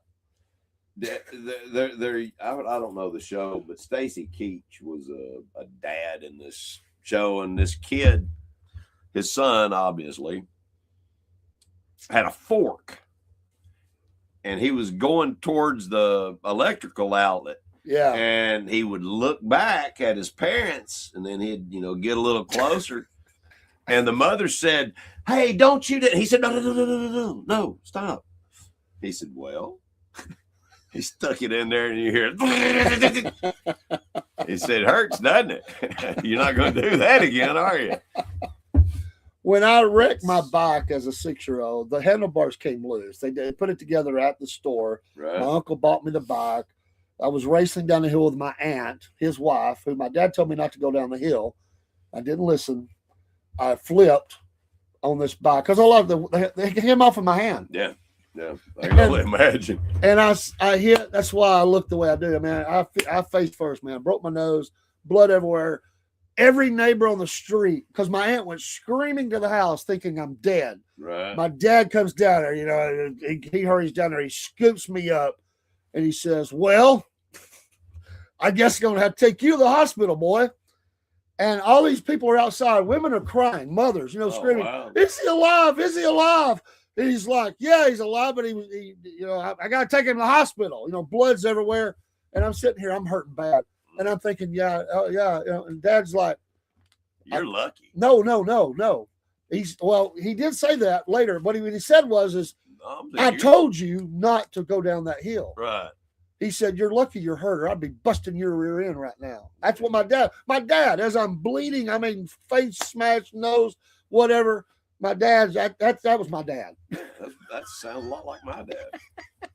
I told you not to go down that hill. So I had to have. What's the play stupid games, win stupid prizes. So I've told this before, but I had to have the surgery. I broke my nose bad. Yeah. So I'm in and this is by the way, my dad, I was in a cheap ward. I'm in like a kid's ward. There's like multiple, I never seen this before or after that, but there must be 30 kids in this room, just bed after bed after bed. Right. And my mom stayed with me. I think I was there for two days. Well, it has so happened on Saturday was like the day that I could get out, but it was on a Saturday. My dad said, what's the holdup? Let's get him home, because my dad worked through the week and he worked some on weekends. He worked a lot. Right. And they said, "Well, the doctor has to come in, and release him." And he says, "Well, let's get him in there. Let's get the doctor in here."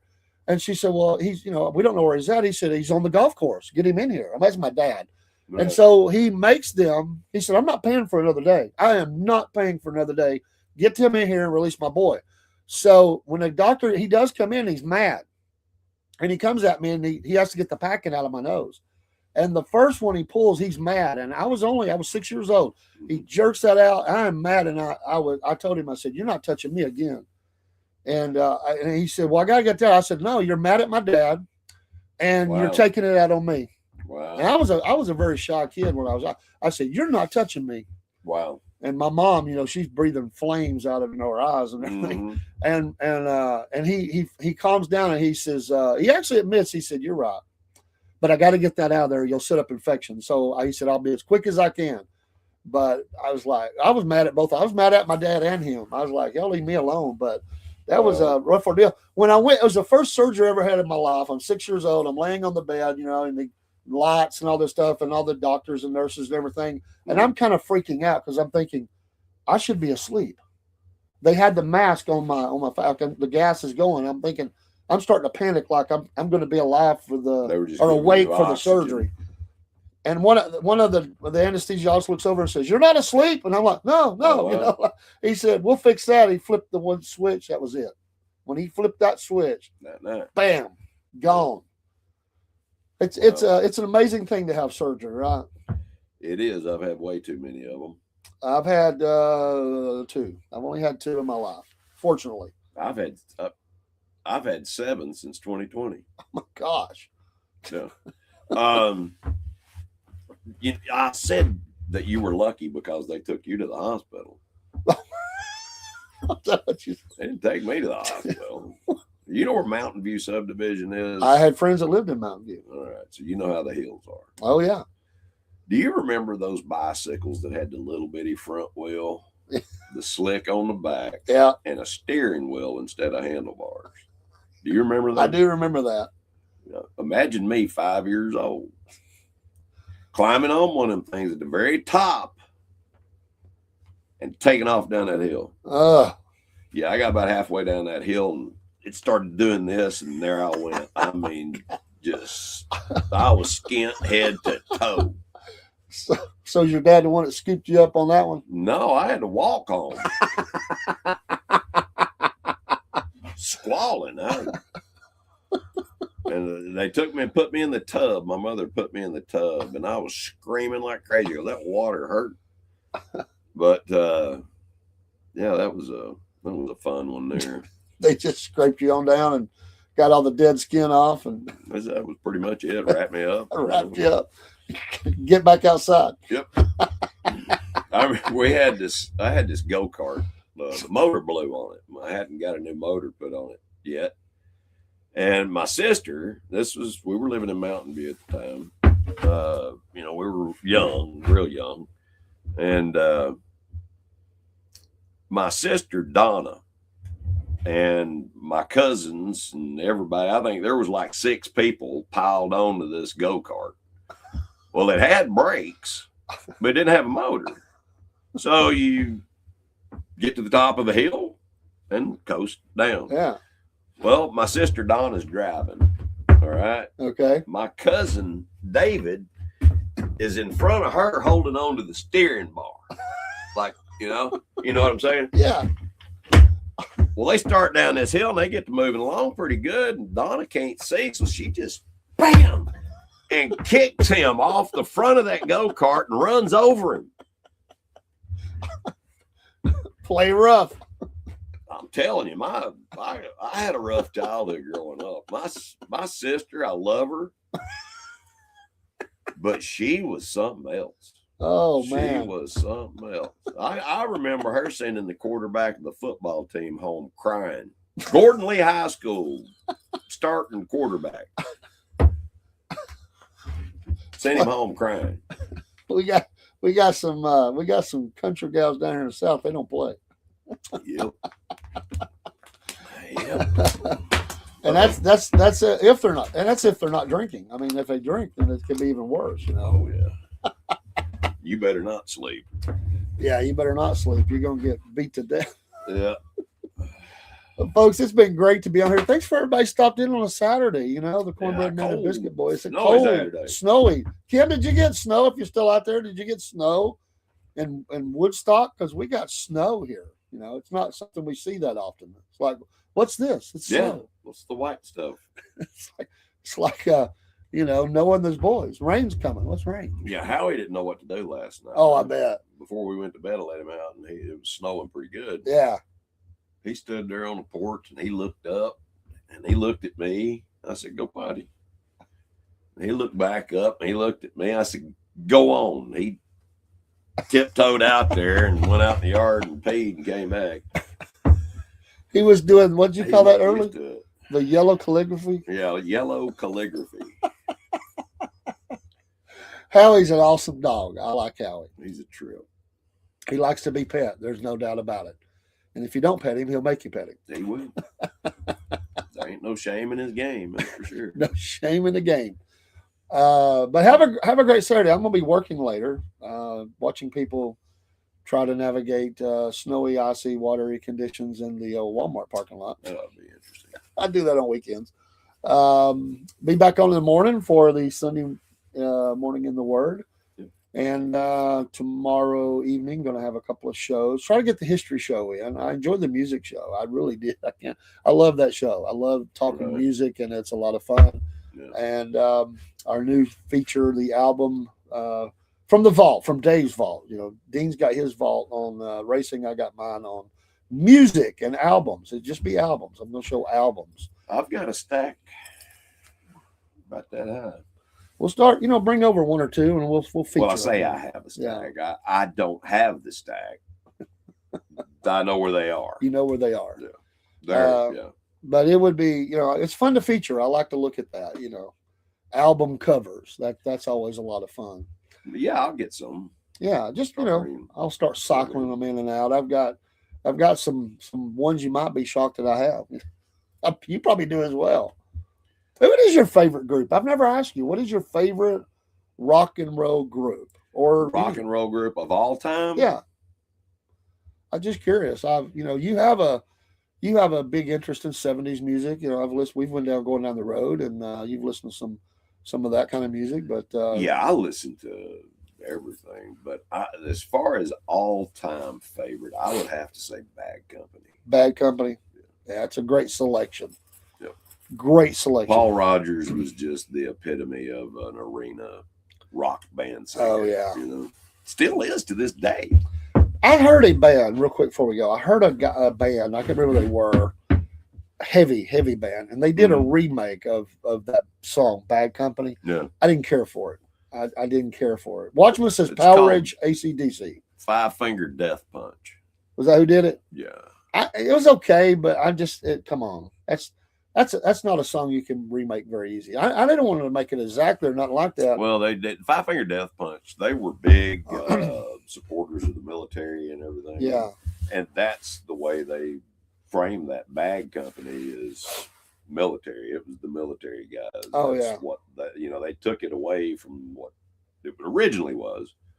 You know, they talk about a 6-shooter and all that stuff. And anyway, that was their focus. Hey, way back when we were in Afghanistan, I had my niece, her husband he did 1 or 2 tours. It might have been 2. Right. But his unit was in New Fort Drum, New York. And they were getting ready. This was the surge. Remember under Obama, they were going to do the surge in the mountains and everything, which was effective. I mean, it was effective to a point.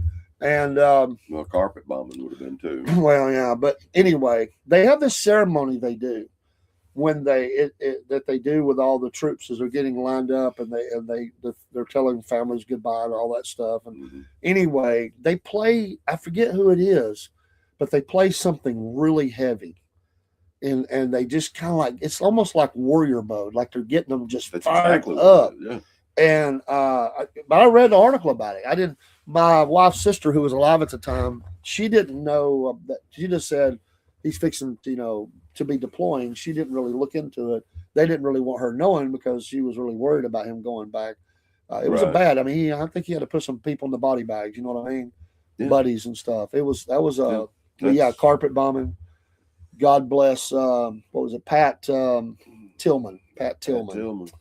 God bless our military. God bless you if you've served in the military, support the military, whoever. We got to take care of our military folks. Absolutely. Amen. And the president's trying to do that. He is. Pete Hegseth. I like what they're doing. But have a great weekend. I'll see you in the morning. Biscuit Boy will be back sometime next week. Sometime I'll be here maybe Monday or Tuesday. Yeah, or Monday Wednesday we'll have or racing something. show. When is it? Maybe maybe Wednesday we're doing racing, I think. I can't remember. But we're trying to get another author in on Thursday. Right. If he can come, I'll update this week. He wrote a book about the trial of Buford Pusser, Savannah, Tennessee. He wants to come in studio. We're going to talk about that case. He's a bad man. Bad man, yeah. Tough guy. Big stick. Big That's stick. That's a bad area. That's a bad area. Magnus, early 70s. Talk about crime, you know. A lot of death took place over there. I mean, moonshiners don't play. They don't play. Well, they had more. They had prostitution. They had a lot of things going on. You know, they had the gambling going on. There was a lot of, and they would go back and forth across the state line to try to evade capture and all that. Yep. You know, this area is filled with rough areas, meaning there's a lot of people chicken fighting and all that. I mean, there's a lot, and a lot of your local officials in these small towns were involved. And so, you know, they kind of looked out for each other, you know, but you didn't cross them. I thought chicken fighting was normal. I thought everybody did it when I was a kid. Because you were around it all the time. Yeah. It still goes on. It still happens. I mean, you don't talk about it. It wasn't long ago in Chickamauga, I think some people got busted for holding those fights. But well, if it depends on how. I mean, some of the fights I don't agree with because they actually alter the talons or claws, whatever you want to call it, of the chicken. They put metal on there, you know, where they can lacerate. Yeah. If it's just a fight between the chickens, they're normally not going to kill one another. Yeah. But when they start putting those things on their talons or whatever you want to call it, I don't agree with that. And they want a quick fight. I mean, you know, that's the idea. It's gambling, and you know, exactly. I worked with a guy that did that. He done pretty good. I mean, he made a good living on the side. He worked at a plant that I worked at. He's probably dead now, but you know, one thing that I'm really not proud of is I used to attend a lot of dog fights. Really, I never been around anybody. Well, I mean, anything like that. It's a different. But it's just not good. It's not a good thing. Not. It's terrible. And it's a lot more prevalent than people thought. I think some people think that. Especially back in the late 70s and early 80s, mid 80s, there was a lot of dog fighting going on. Watchman says they blow up the chicken's butt, shoot them up with meth. It's horrible. Yeah, that's blow up the chickens, shoot them up with. It is bad. It's horrible. Yeah, we're not promoting it. We're not promoting it. Not at all. Not at all. But to say it doesn't happen still would be a lie. It does happen in this area. Like I said, there was a big ring of it just a few months ago that was around here. Yeah, dog fighting is as low life as it gets. You know, there's I mean, we think of was Michael Vick, Michael Vick. Canine, whatever they called that. What was that thing? I can't remember what they called that little club. I don't know. But you can get caught up into stuff. There were so many different. I mean, you know, things that there were people that I hung with back when I was, you know, young, very young teenager, right, out running around, you know, 16 and above, you know. And sometimes you find yourself in places and you're like, I can't believe where I'm at. Like, you know, and I've removed myself from situations because sometimes you just don't realize how seedy things can be out. You know, I was sheltered pretty well that I would see things. I'd be like, I'm not, you know, that's not going to fly with me, you know. Right. And you remove yourself from the situation. I've done that several times and made people mad. I'm like, you know, they think you're judging them. I'm like, I'm not down with this. I'm not doing it. Right. And, you know, just remove myself. But, you know, that's all part of that maturing process of, you know, I mean, I've had people in my life that done some really crazy stuff, man. You know, and I found myself at one time in my life, I think I was, how old was I? 16, 17. And you were always the voice of reason. Well, but there were times I didn't use the voice of reason. Right. You know? But then I finally did. Like, what am I doing? Like, what, you know, I just can't believe I'm doing what I'm doing, and Up until being around stuff, yeah, and you're just like, I'm not gonna do that. up until I was 30, I guess, maybe 35, 40, 50. And nobody ever called me that. Yeah, the voice of reason. Exactly. But now you are. I am the voice of The reason. voice. He is. He is I the try voice to of be reason. anyway. He does good things. He tells people, tries to help The people. power of Christ is amazing. Big believer in the Lord Jesus, and is trying to help people. And you use those experiences to help people. We've all got a history. We've all got a past, Yep. and you can use it to be a help or a hindrance. And Paul is definitely doing that. Well, have a great Saturday, Paul. Good as always. You do the same. We'll my friend. We'll go out with the music, and we'll see you soon. Thanks, Miss Kim. Stay safe out there, guys. Thanks for everybody on Podbean, Instagram, Rumble. Broski, I hope you don't get snowed in, brother. I know.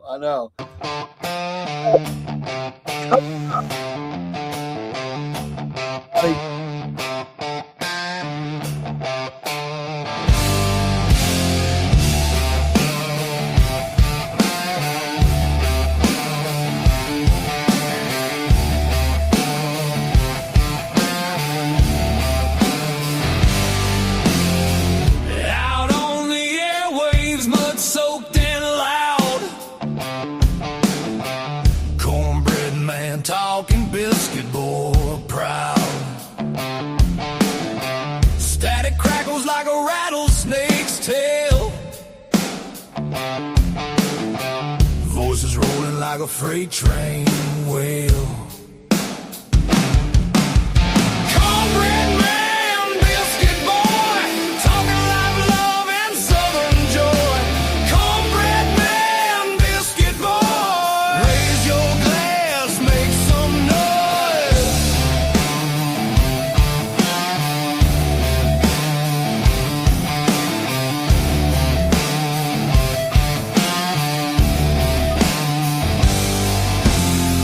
Gravy drips in the southern drawl. Stories thick like the cypress tall. Radio rebels riding wild and free, shouting truths like a storm at sea.